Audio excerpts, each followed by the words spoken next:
Réduction des risques. Les moyens de prendre du plaisir en limitant les risques au maximum. Plaisir, évidemment, mais ça ne s'oppose pas justement. On peut avoir du plaisir sans risque, on peut prendre un peu de risque des fois et avoir du plaisir, mais c'est juste deux concepts différents. Si tu as 5 ans, tu mets un casque, après les bouchons c'est bien. Si tu fais la fête, que tu as des partenaires pas trop habituels, un peu dans des moments festifs, capote, dormir sur place. Il y a des campings souvent assez sympas, on peut dormir dehors. Les voitures aussi, pour dormir c'est bien. Chill out sans hésiter, c'est des lieux tellement cool, tellement sympas où on peut se poser un peu.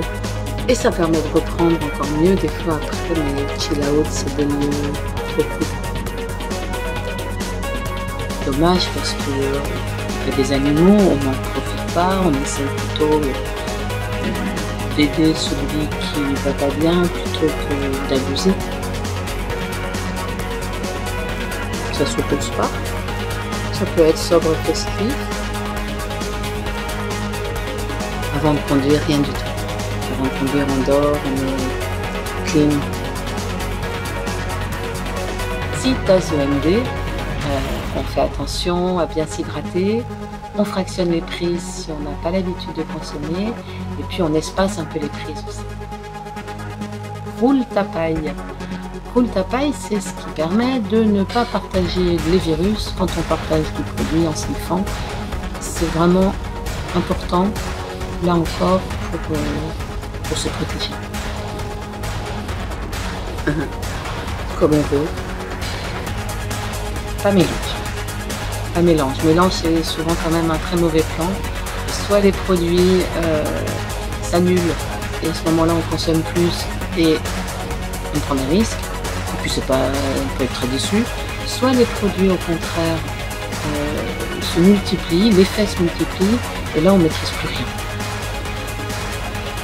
Avec bouchon, si c'est un peu fort, si on est fatigué, si on trouve que c'est pas très bon, si ça fait longtemps qu'on est devant le son, les bouchons, ça permet de se poser un peu, de se reposer les oreilles, et d'éviter pas mal de soucis dans les accompagnes.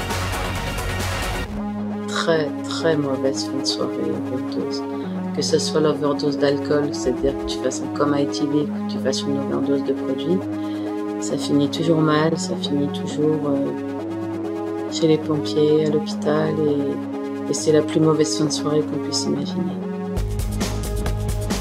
Le trip, évidemment, si jamais il y a un bad trip, c'est dommage, mais là on est là pour ça, nous, pour vous récupérer un peu, pour vous discuter, pour vous apaiser. Le bad trip, c'est là, faut avoir des amis, il faut que les gens s'occupent de nous, et puis si vous avez des potes avec un bad trip, il faut les accompagner un peu. C'est pas vraiment la question. La question, c'est la gestion des produits, la gestion de nos consommations.